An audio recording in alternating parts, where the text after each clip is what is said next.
Bismillahirrahmanirrahim. Assalamualaikum warahmatullahi wabarakatuh.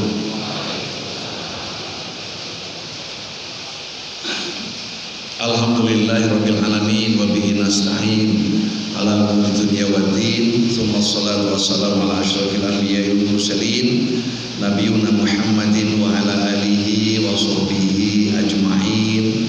Rabbi shrah li sadri wa yassir li amri wahlul 'uqdatam min lisani yafqahu qawli amma ba'd. Puji dan syukur kita panjatkan kehadirat Allah Subhanahu wa taala bi qauli alhamdulillah summa alhamdulillah. Pagi yang sejuk ini diiringi hujan yang turun dari langit, alhamdulillah kita masih tetap istiqomah bisa hadir dalam majelis ilmu, tentu dalam rangka menggapai keridhaan Allah Subhanahu wa taala, mendekatkan diri kepada Allah Subhanahu wa taala dengan mengikuti kajian pagi di masjid kita yang tercinta ini. Mudah-mudahan senantiasa menjadikan amal soleh kita kelak di sisi Allah Subhanahu wa taala. Amin ya rabbal alamin. Shalawat salam mudah-mudahan tetap tercurah terlimpah atas Rasul akhir zaman Nabiullah Muhammad sallallahu alaihi wasallam, juga keluarga dan sahabat berikut umat Islam yang istiqomah dengan sunnah beliau hingga yaumil qiyamah. Amin ya rabbal alamin. Bapak Ibu rahimakumullah, hari Jumat kemarin saudara-saudara kita yang melaksanakan ibadah haji telah hadir, telah pulang ke kampung halamannya. Untuk itu kita doakan Allahumma ja'alhu hajjan mabrura wa dzanban maghfura wa sa'yan mashkura wa amalan sholihan maqbula wa tijaratan lan tabur. Ya Allah, jadikanlah hajinya haji yang mabrur dan dosanya dosa yang diampuni, wa dzanban maghfura, dan usahanya usaha yang disyukuri, dan amal solehnya amal soleh yang diterima, amalan solihan makbula, dan perdagangannya perdagangan yang tidak akan merugi. Amin ya rabbal alamin. Bapak Ibu rahimahullah, sebagai bentuk cinta kita pada Allah, sebagai bentuk rasa cinta kita kepada Rasulullah, mengingatkan hari ini kita sedang berada di tanggal 9 bulan Muharram, dan besok pagi kita bulan Muharram tanggal 10 ada amal soleh yang dianjurkan oleh Rasulullah untuk kita lakukan, yaitu shaumu yaumi Asyura, puasa tanggal 10 bulan Muharram atau Asyura. Asyura itu artinya 10, tanggal ke-10 bulan Muharram. Siap Bapak Ibu ya? Insya Allah. Ini sebagai bukti salah satu saja bahwa kita cinta kepada Allah, kita cinta kepada Rasulullah. Buktinya adalah ittiba, mengikuti Rasulullah Sallallahu Alaihi Wasallam. Salah satunya adalah amalan ibadah sunnah puasa bulan Muharram. Hadis ini ada asbabul wurudnya. Asbabul wurud hadis ini, ketika Rasulullah Sallallahu Alaihi Wasallam masuk kota Madinah, beliau melihat banyak orang-orang Yahudi yang berpuasa tanggal 10 bulan Muharram. Rasulullah bertanya kepada para sahabat, ayu yaumin hadza, hari apa ini kok orang-orang Yahudi pada puasa? Hadza yaumun najallahu Musa min Fir'aun. Hari ini adalah hari di mana Allah menyelamatkan Musa dan kaumnya dari kerjaan Fir'aun dan bala tentaranya. Maka untuk mengingat dan menghormati Nabi Musa dengan peristiwa itu, orang-orang Yahudi, kaumnya atau umatnya Nabi Musa alaihissalam, berpuasalah mereka pada tanggal 10 Muharram. Maka Rasulullah bersabda, ana ahaqqu bi Musa minhum, aku lebih berhak atas Musa daripada orang-orang Yahudi. Artinya aku lebih berhak untuk menghormati, mengingat Nabi Musa daripada orang-orang Yahudi. Maka Rasulullah SAW hari itu puasa dan mengajak kaum muslimin untuk melaksanakan ibadah puasa. Inilah sebabul wurud dari puasa Asyura. Dan disempurnakan dalam hadis lain, shaumu yaumi arafata ahtasibu an yukafirallahu sanatal madiyata wal baqiyah wa shaumu yaumi asyura yukafiru sanatal madiyah. Puasa Arafah aku berharap Allah mengampuni dosa-dosa kecil setahun yang lalu dan setahun yang akan datang, dan puasa Asyura mengampuni dosa-dosa setahun yang lalu. Inilah salah satu fadilah keutamaan puasa tanggal 10 bulan Muharram berdasarkan hadis Rasulullah Shallallahu Alaihi Wasallam. Maka monggo sekarang pas tanggal 9, besok atau nanti sore maghrib kita memasuki tanggal 10, kita pasang niat dalam hati kita, insya Allah besok kita melaksanakan ibadah puasa sunnah Muharram. Bagi Bapak Ibu yang sudah terbiasa puasa Senin Kemis, insya Allah tidak berat, dan tinggal niatkan kita untuk puasa Muharram saja. Bapak Ibu rahimahullah, apalagi jika puasa itu kita lakukan secara bersama-sama dalam keluarga. Kita ajak istri kita untuk berpuasa, kita ajak anak kita untuk berpuasa, insya Allah akan terasa ringan dan kebersamaan dan keindahan itu akan muncul. Apalagi jika takmir masjid berinisiatif, saya yakin panjenengan banyak ini yang pimpinan-pimpinan masjid atau takmir masjid dan musola di rumah terdekat masing-masing, besok pagi atau besok sore adakan buka bersama 10 Muharram. Dalam rangka apa? Dalam rangka mensyiarkan agama Allah, bukan sekali lagi bukan karena pamer. Nih loh aku puasa Muharram, buktinya puasa dan berbuka bersama. Bukan itu. Insya Allah tidak ada unsur riya di dalamnya, meskipun kita berbuka bersama di masjid yang bisa dilihat oleh orang banyak. Karena yang ibadah yang dilihat oleh orang banyak itu belum tentu riya. Beberapa bulan yang lalu pernah saya sampaikan tentang karakteristik ibadah dalam Islam. Memang ada yang super rahasia, ada yang sangat rahasia, ada yang sebaiknya dirahasiakan, ada yang lebih baik tidak dirahasiakan.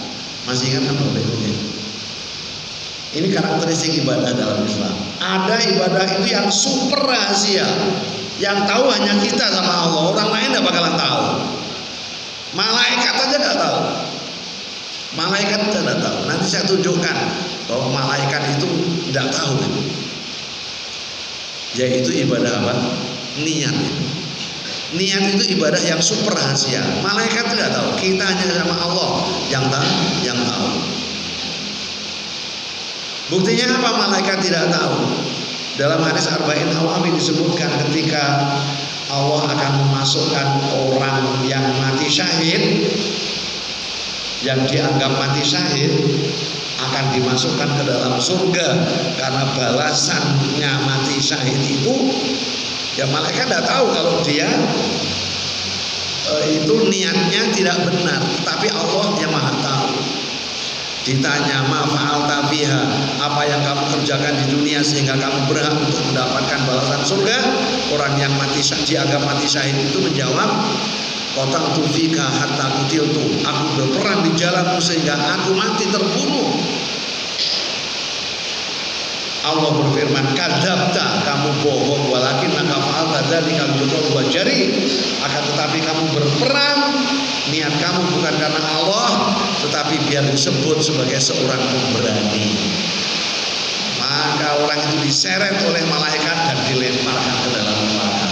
Malaikat tidak tahu niat dari orang itu. Allah saja yang tahu niat yang ada dalam hati kita.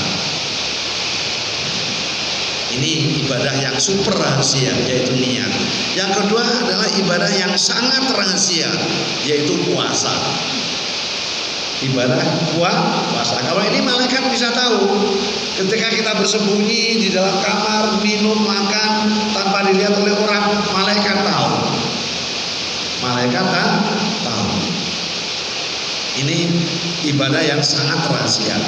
Kemudian yang ketiga, ibadah yang sebaiknya dirahasiakan, yaitu sedekah.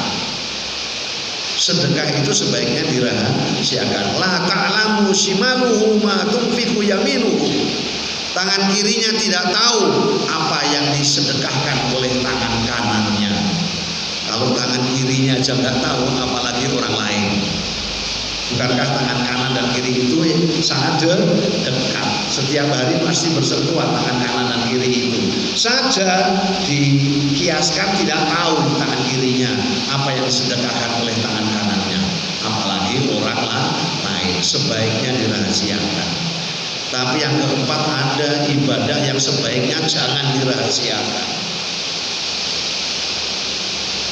bahkan diumumkan, bukan untuk riya. Karena tidak semua yang dilihat oleh manusia itu selalu riya, tidak. Ibadah apa itu? Ibadah nikah.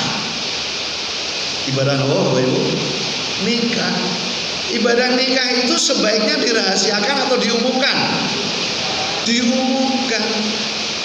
Nikah itu ibadah. Tidak ada pertentangan di kalangan umat Islam, ulama salaf, ulama kholaf, ulama dahulu maupun sekarang, bahwa ibadah nikah itu adalah ibadah. Nikah itu adalah ibadah. Nggak ada sama sekali pertentangan di kalangan ulama bahwa nikah itu adalah ibadah dan ibadah. Dan ibadah nikah itu kalau dirahasiakan itu justru buruk, nggak baik. Allah tidak suka dengan nikah yang diam-diam. Masa nikah yang tahu hanya mempelai laki-laki, mempelai perempuan, wali, 2 orang saksi, 5 orang tok. Nikahnya tetap sah, tapi itu namanya nikah sirri, nikah rahasia, nikah meneng-menengan yang tidak disukai oleh Allah dan Rasulullah Shallallahu Alaihi Wasallam. Jadi saya tekankan, tidak semua ibadah yang supaya dilihat oleh orang itu adalah riya. Tidak.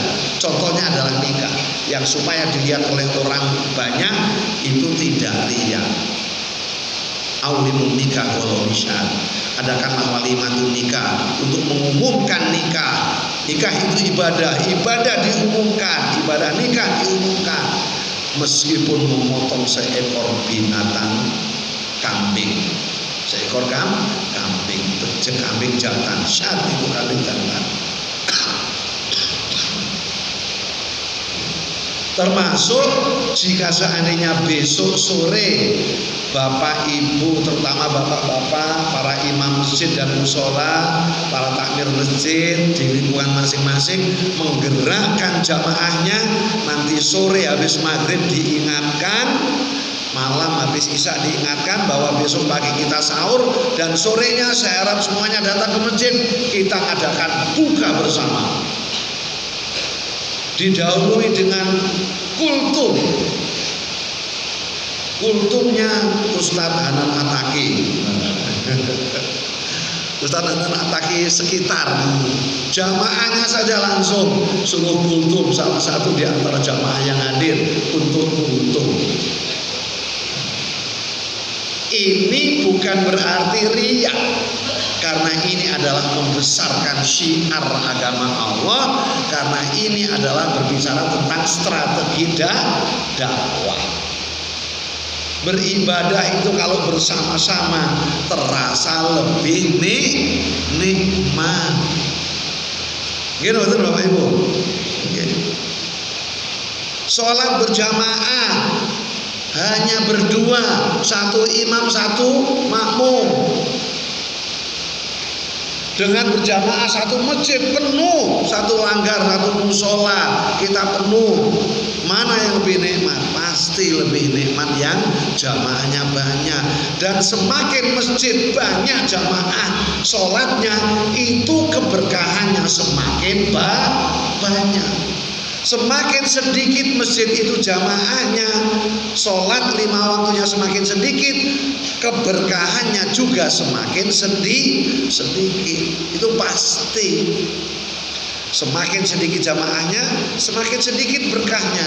Semakin banyak jamaah sholatnya, semakin banyak pula keberkahannya. Puasa sunnah juga begitu. Kita puasa Asyura besok insya Allah tanggal 10 Muharram. Yang berpuasa kita sendiri, keberkahannya kurang.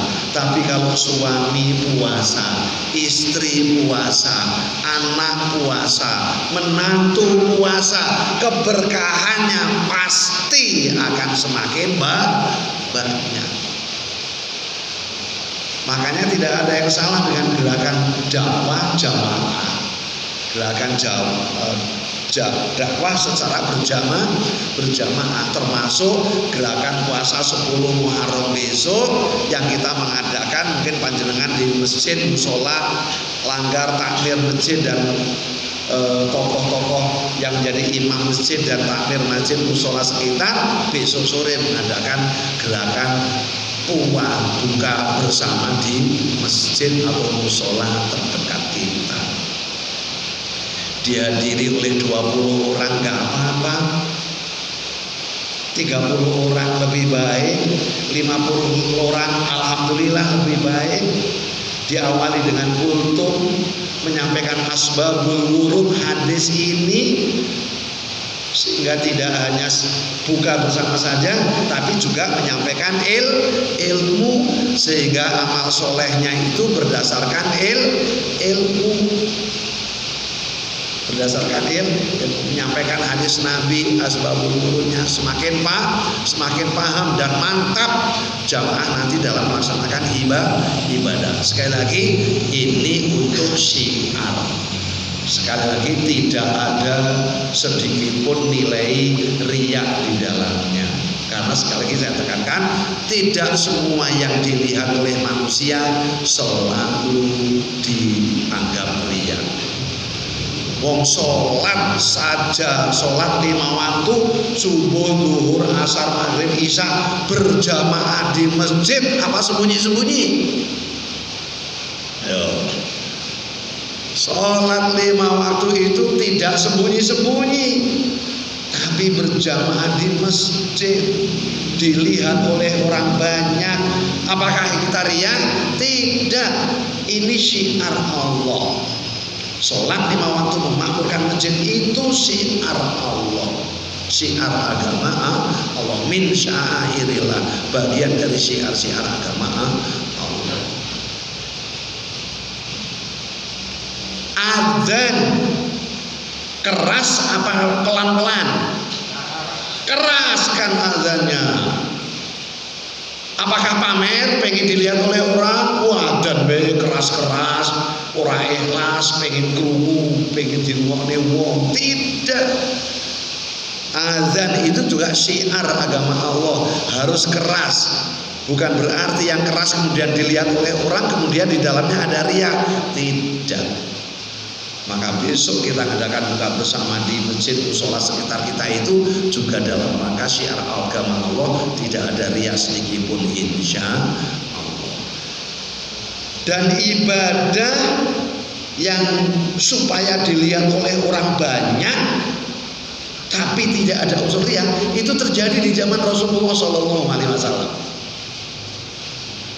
yaitu ibadah ar-romal. Kalau kita tawaf Bapak Ibu, itu ada ar-romal. Romal itu apa Bapak Ibu? Masih ingat istilah tawaf? Romal itu adalah jalan cepat ketika kita sedang tawaf, yaitu sunnahnya jalan tepat dalam tawaf itu 3 putaran pertama dari rukun Yamani Hajar Aswad sampai rukun Yamani sebelah sini. Ini ada asbabul wurud ya. Nanti saya ceritakan asbabul wurudnya. Jadi orang tawaf itu antara Hajar Aswad, alhamdulillah kita tidak bingung Bapak Ibu.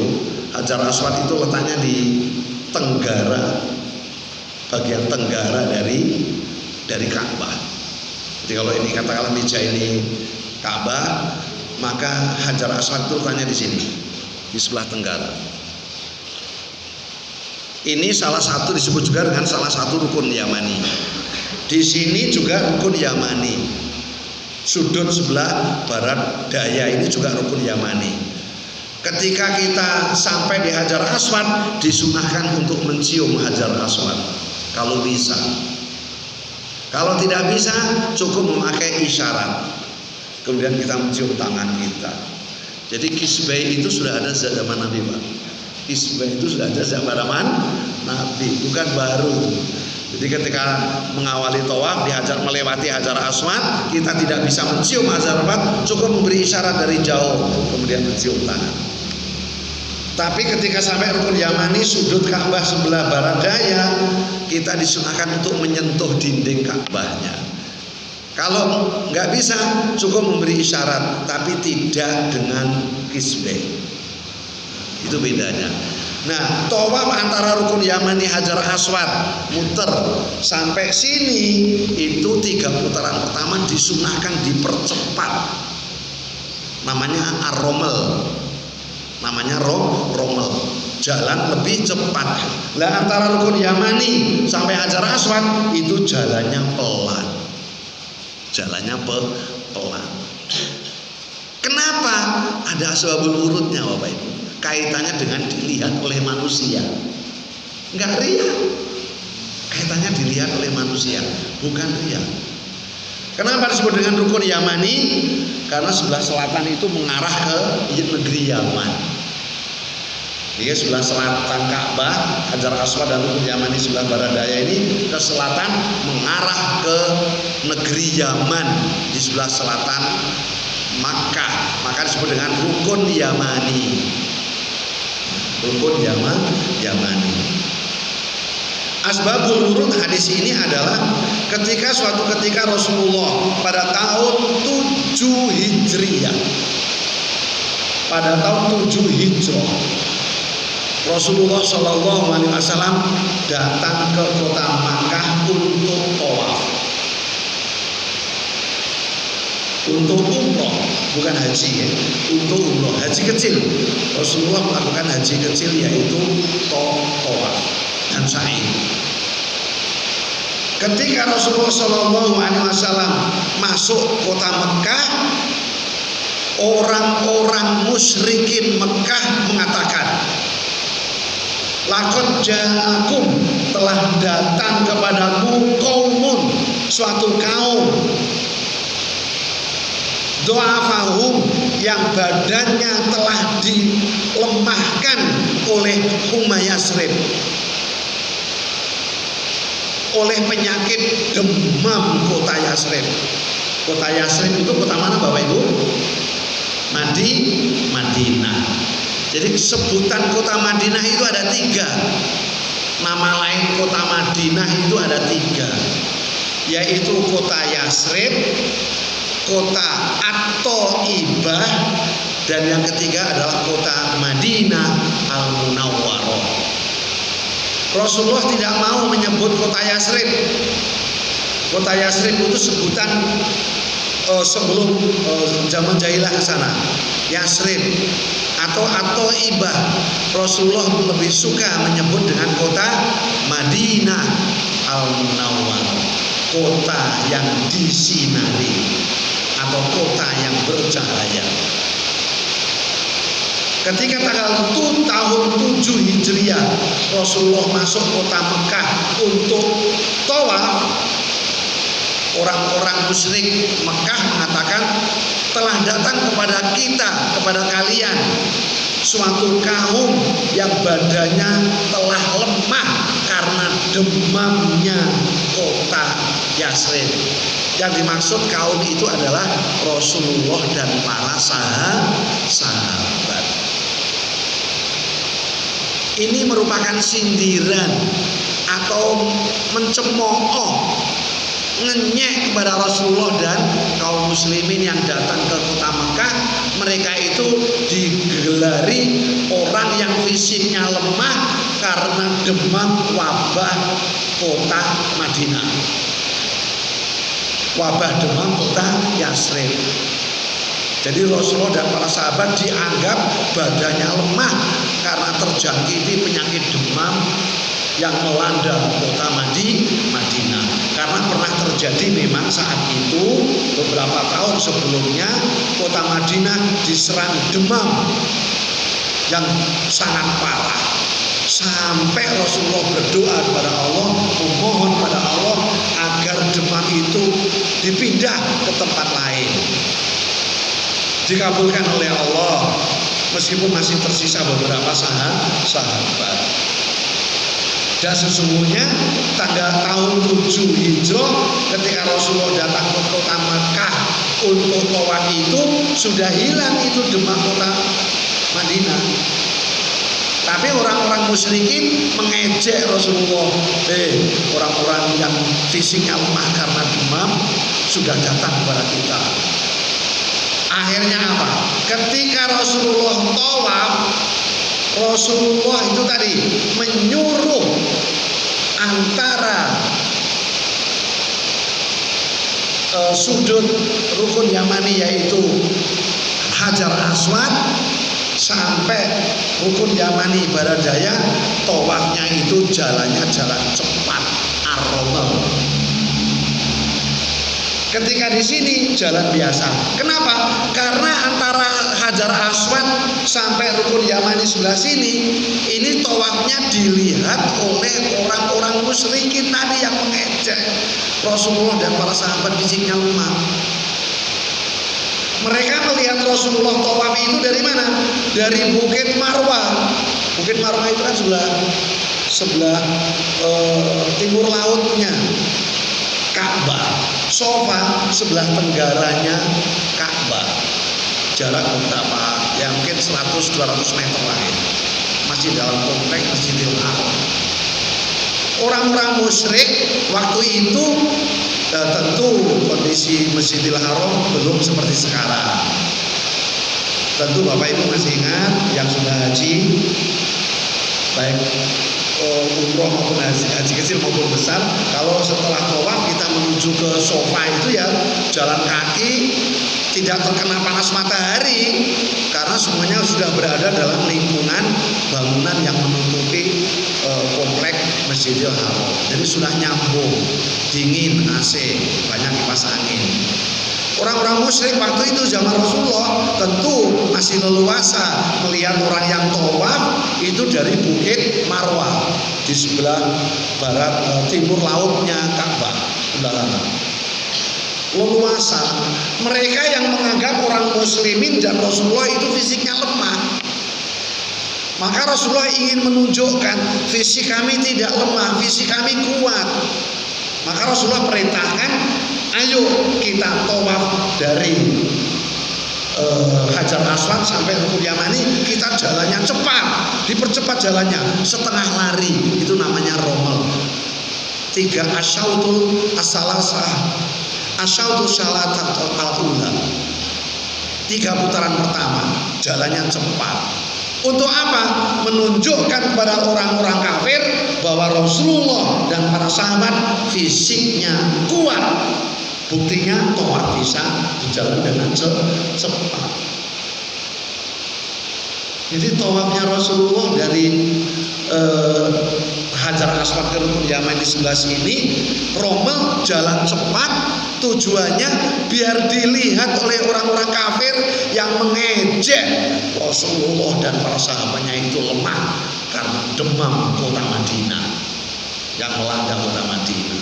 Rasulullah ingin menunjukkan, makanya mengajak para sahabat tawafnya dengan cara rommel, yaitu jalan cepat. Apakah itu disebut pamer? Pamer atau tidak Bapak Ibu? Tidak. Sebaliknya, ketika antara Rukun Yamani sebelah sini sampai Hajar Aswad, jalan biasa. Kok jalan biasa? Iya, mereka nggak kelihatan, ketutup oleh dinding Ka'bah. Ketutup oleh dinding Ka'bah sampai di sini. Sampai di sini ketutup dinding Ka'bah, makanya jalannya pelan, biasa, santai. Begitu sampai Hajar Aswad, jalan rommel lagi, jalan cepat lagi, terus sampai sini, cepat lagi, jalan santai lagi, karena nggak kelihatan. Jadi tidak semua yang biar dilihat oleh manusia itu selalu riya atau pamer. Tidak. Sholat jamaah itu dilihat manusia, azan itu biar didengar oleh manusia, rommel waktu itu asbabun nuzul, asbabun wurudnya biar dilihat oleh orang-orang musyrik untuk menunjukkan bahwa fisik kita tidak lemah. Ini bukan riya. Inilah asbabun wurud hadis itu tadi Bapak Ibu. Termasuk besok jika Bapak Ibu para takmir masjid dan imam masjid musola sekitar mengadakan buka bersama, jangan dianggap itu sebagai riya, pamer, iki lo aku puasa. Tidak, puasa itu yang tahu kita dengan Allah. Ini adalah syiar agama Allah. Yang penting kita bisa menjaga hati, ya niat tulus karena Allah Subhanahu wa ta'ala. Jadi boleh. Maka monggo Bapak Ibu, mumpung hari ini tanggal 9, besok tanggal 10 Rasulullah pada tanggal 10 melaksanakan ibadah puasa Asyura. Dalam rangka apa? Ana aku bi Musa minhum, kata Nabi, aku lebih berhak daripada orang-orang Yahudi atas Nabi Musa, untuk menghormati, mengingat peristiwa diselamatkannya Nabi Musa dan para kaumnya dari kejaran Fir'aun dan bala tentara. Siap Bapak Ibu? Insya Allah. Insya Allah kebersamaan yang kita bangun di masyarakat, insya Allah akan semakin banyak keberkahan apabila semakin banyak yang melaksanakan ibadah itu. Kemudian yang kedua, ini yang pertama tentang puasa tanggal 10 yang insya Allah kita lakukan besok. Yang kedua, firman Allah dalam Quran surah At-Taubah ayat 36, A'udzubillahi minasyaitonir rajim. Inna iddatasy syuhuri indallahi 12 syahra fi kitabillahi ma khalaqas samawati wal arda minha arba'atun hurum. Dzalika ad-dinul qayyim fala tadlimu fihinna anfusakum wa qatilul musyrikina kafatan kama yuqatilunakum kafah wa taqullaha innallaha ma'al muttaqin. Inna iddata syuhur, inna sesungguhnya iddata jumlah asyuhur, bulan-bulan, indallah di sisi Allah itu ada isna asyara syahra, ada 12 bulan. Tidak seperti yang diyakini oleh ajaran agama Kristen terdahulu. Dulu mereka menganggap bulan itu ada 13, kemudian diralat menjadi 12. Islam sejak dulu dalam Al-Quran telah dinaskah bahwa bulan itu dalam setahun ada 12. Inilah bukti kebenaran Islam. Tidak pernah meralat dulu 13 menjadi 12. Enggak, bulan dalam setahun itu ya 12. Ya ma'alaqas samawati wal ard.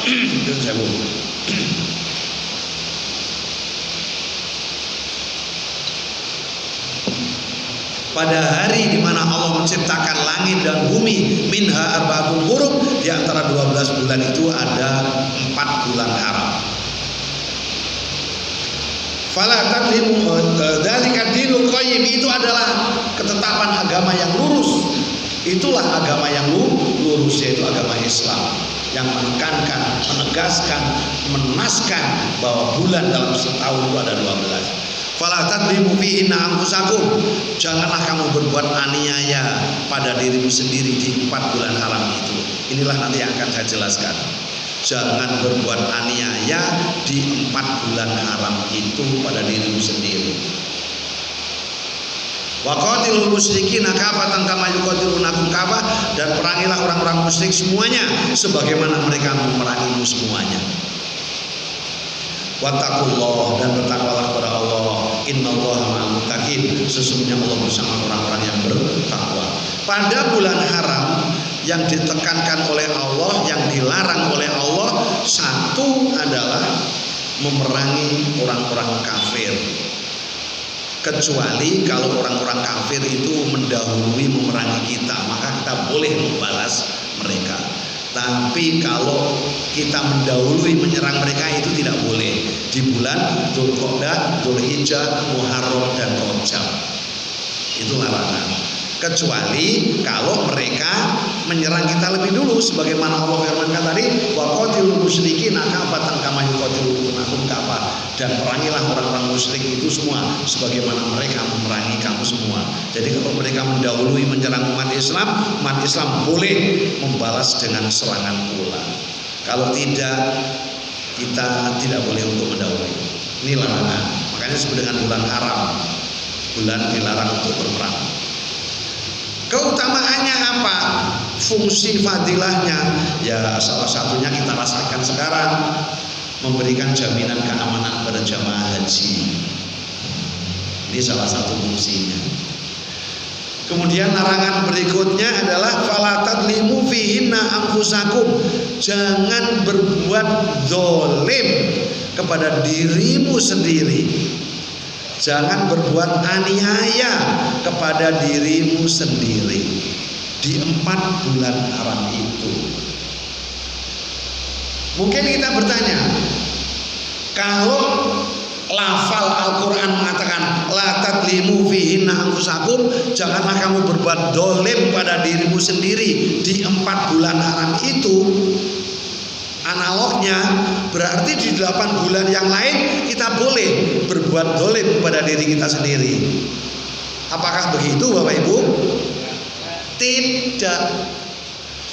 Di 8 bulan yang lain itu berbuat dolim pada diri sendiri juga haram, apalagi di 4 bulan yang haram. Begitulah maknanya, sebagaimana dijelaskan oleh Ibnu Katsir. Dalam tafsir Ibnu Katsir beliau mengatakan, wal amalu sholihu fihi a'zam wal sawabu fihi a'zam wa dzanbu fihi a'zam. Itulah makna dari wala tadlimu fihi anfusakum itu. Jangan kamu berbuat dolim di 4 bulan haram itu, jangan dimaknai berarti berbuat dolim di 8 bulan selebihnya itu boleh. Tidak. Maksudnya adalah al-amalu sholeh fihi a'zam, amal soleh di 4 bulan haram itu a'zam, lebih besar di sisi Allah Subhanahu wa taala. Wassawabu fihi a'zam, dan pahala di 4 bulan haram itu juga a'zam. Wa dzanbu fihi a'zam, dan dosa di 4 bulan haram itu juga a'zam, lebih besar. Jadi beramal soleh di bulan Dzulqa'dah, Dzulhijjah, Muharram dan Safar itu pahalanya berlipat ganda, lebih besar jika dibanding dengan 8 bulan yang lain, termasuk Ramadan. Termasuk Ramadan berdasarkan ayat Al-Quran ini. Memang amal soleh di bulan Ramadan itu wal amalu sholihu fihi mudha'afah. Amal soleh di bulan Ramadan itu dilipat gandakan pahala kebaikannya. Tapi di bulan haram itu a'zam, lebih besar lagi. Maka tidak boleh berbuat dolim, berbuat dosa, berbuat aniaya kepada diri sendiri. Termasuk tadi berperang. Jika akan berperang, nunggu bulan Muharramnya selesai. Termasuk di lingkungan kita. Ada perang apa tidak Bapak Ibu di lingkungan kita? Ada perang apa tidak? Di rumah kita ada perang apa tidak? Sering. Jujur, di rumah kita sering ada perang. Perang antara siapa? Suami istri, tukaran. Gimana benar? Boleh apa tidak? Boleh. Siapa yang melarang suami istri berselisih pendapat akhirnya cekcok? Tapi ada syaratnya. Suami istri itu boleh cekcok, beda pendapat, berdebat, sampai tukaran, sampai neng-nengan. Tidak lewat dari 3 hari. La yahillu li muslimin, kata Nabi, tidak dihalalkan bagi seorang muslim ayah juro, untuk mendiamkan akhohu, saudaranya, koko salah silayalin, melebihi 3 malam atau 3 hari. Jadi neng-nengan dengan istrinya itu oleh-oleh saja, nggak apa-apa. Lagi jengkel, tapi tidak boleh lebih dari 3 hari. Kalau sudah lewat 3 hari, dosa itu. Dan itu jangan dilakukan ketika di bulan Muharram. Kalau akan neng-nengan nanti di bulan Rajab. Maaf, di bulan setelah Muharram apa? Muharram, Safar. Nah, setelah bulan Muharram selesai, baru. Kalau di bulan Muharram akan neng-nengan, akan padu, akan bertengkar kecil dalam keluarga, ditunda dulu. Bu, nanti neng-nengannya nanti kalau sudah selesai bulan Muharram, nanti di bulan Safar. Ya, enggak apa-apa, setuju. Del jabat tangan. Nah, bulan Muharram ini akur. Begitu bulan Muharram selesai, masuk bulan Safar, takoni, diterusnya apa neng-nengannya, dimulai apa? Enggak enak. Ya, gitu. Boleh, nggak apa-apa. Dan itu wajar, manusiawi, meskipun tidak dianjurkan. Manusiawi kalau dalam keluarga itu kadang-kadang terjadi pertengkaran kecil antara suami istri. Kayaknya yang berkeluarga termasuk ustadz, kayaknya pernah loh bertengkar dengan istrinya atau suaminya dalam skala kecil. Bapak Ibu pernah atau tidak? Masa sering sih? Sering apa pernah? Sering. Wah, kalau sering ya jangan lagi. Saya juga pernah cekcok dengan istri dalam perkara kecil, tapi ya jarang, belum tentu sebulan sekali lah. Ya, cekcok kecil, nggak apa-apa. Itu bumbu-bumbu dalam keluarga. Yang penting tidak menyebabkan pecahnya mahligai rumah tangga. Seperti orang makan. Orang makan itu, Bapak Ibu, orang makan dengan garpu dan sendok. Biasa kalau garpu dan sendok itu memukul ke piring, klotak-klotek itu biasa. Pasti terjadi, nggak masalah. Yang penting tidak menyebabkan pecahnya piring. Justru itulah indahnya dalam keluarga. Kadang-kadang suami istri beda pendapat, terjadi pertengkaran kecil. Itu nanti ketika akur menjadikan lebih harmonis. Nggak apa-apa. Kadang-kadang suami cemburu pada istri, boleh apa tidak? Boleh. Istri cemburu pada suaminya, boleh apa tidak? Boleh. Coba saya tanya, ibu-ibu pernah cemburu sama suami apa tidak? Dijawab ibu-ibu. Ibu-ibu pernah cemburu sama suami apa tidak? Tidak.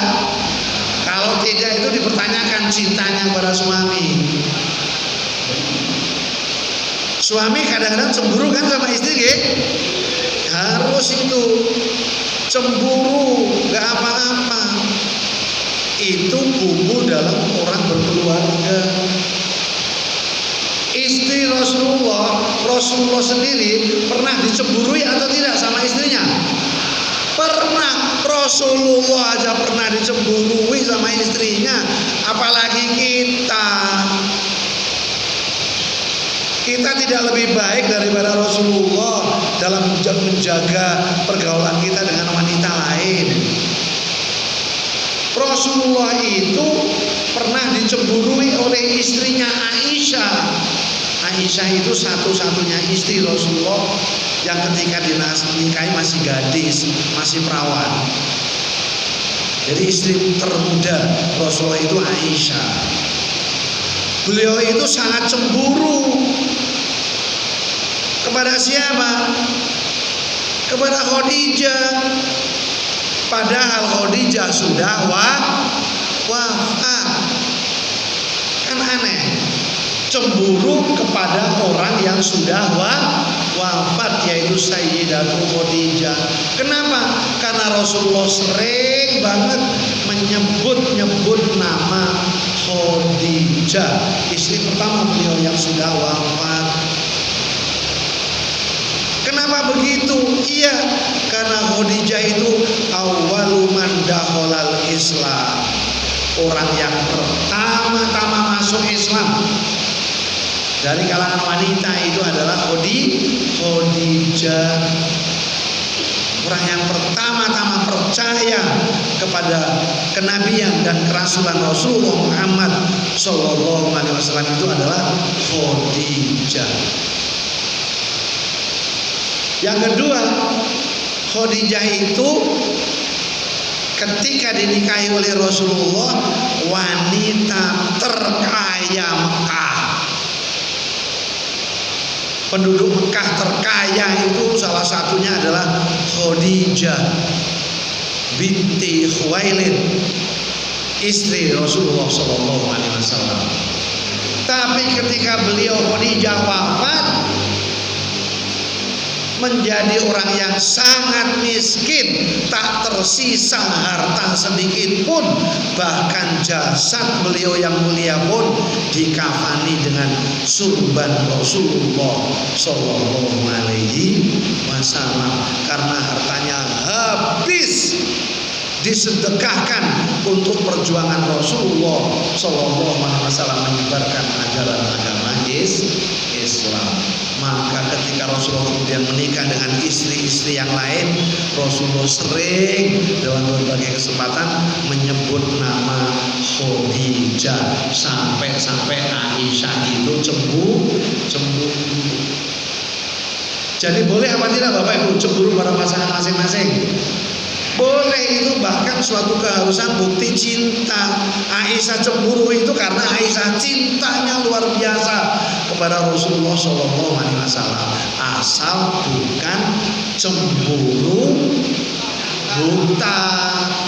Asal jangan cemburu buta, cemburu yang berlebihan. Itulah yang tidak diizinkan, yang tidak boleh. Semuanya ada takarannya. Semuanya ada takarannya. Ahbib habibaka kaunamma asa ayyakuna baghidaka yaumamma wa abghid baghidaka yaumamma asa ayyakuna habibaka yaumamma. Cintailah kekasihmu secukupnya, sesuai dengan takaran, karena bisa jadi dia menjadi orang yang paling kamu benci suatu ketika. Dan bencilah musuhmu secukupnya saja, sesuai dengan takarannya. Bisa jadi dia menjadi kekasihmu yang paling kamu cinta di suatu ketika nanti. Kita tidak tahu apa yang akan terjadi. Maka kalau kita membenci, bencilah secukupnya. Kalau mencintailah sewajarnya, sehingga tidak berlebih-lebihan. Itulah Bapak Ibu sedikit yang saya sampaikan terkait di bulan Muharram. Saya mengajak kepada jamaah saya semuanya, juga pada diri pribadi saya dan keluarga tentunya, mari besok kita niatkan untuk puasa Asyura. Dengan harapan Allah menerima ibadah puasa kita, Allah mengampuni dosa kita setahun yang lalu meskipun itu dosa kecil. Tapi pengajian saya terakhir saya sampaikan la soghirota ma'al istighfar wala kabirota ma'al istighfar.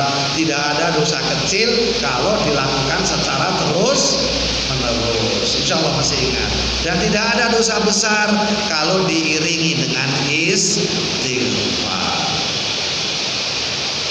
Dan yang kedua, penekanan bahwa tidak semua amal soleh yang supaya dilihat oleh orang itu selalu identik dengan riya.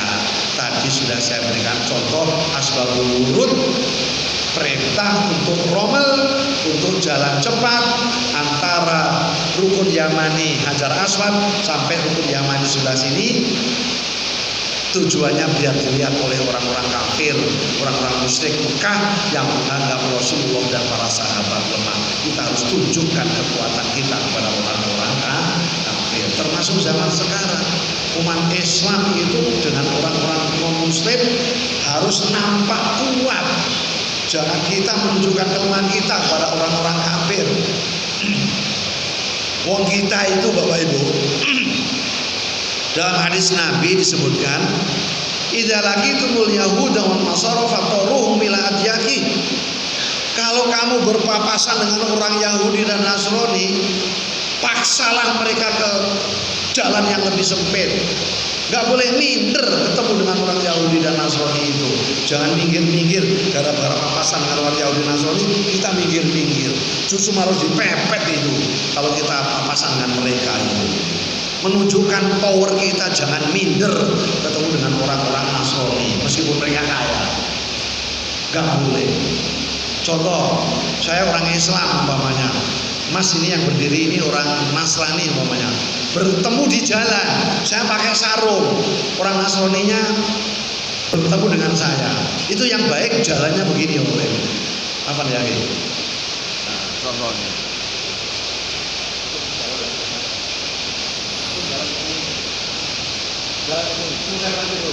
Kalau ini jalan, ini saya nggak boleh minggir-minggir gitu, nggak boleh.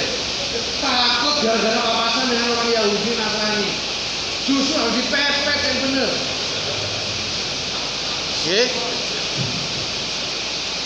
Kalau kita berpapasan dengan orang Yahudi Nasrani, jalan begini.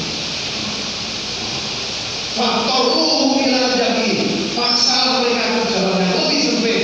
Jangan kita yang mundur-mundur. Ini yang sama ini. Ngerti sama orang Yahudi Nasrani mau mana? Kita orang Islam itu. Nggak boleh itu. Hadis Nabi ya. Itu hadis Rasulullah. Tidak lagi turun Yahudi orang Nasara faktoruhum ila adyaki. Kalau kamu ketemu dengan orang Yahudi dan Nasrani, paksalah mereka ke jalan yang lebih sempit. Kita tidak boleh minder, kemudian minggir-minggir ini. Ini berlaku sampai sekarang. Umat Islam itu harus nampak kuat di hadapan orang kafir.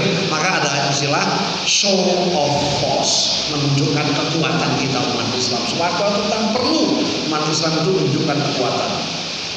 Jangan hanya dianggap lemah saja. Sebentar lagi Pilpres dan Pileg 2024.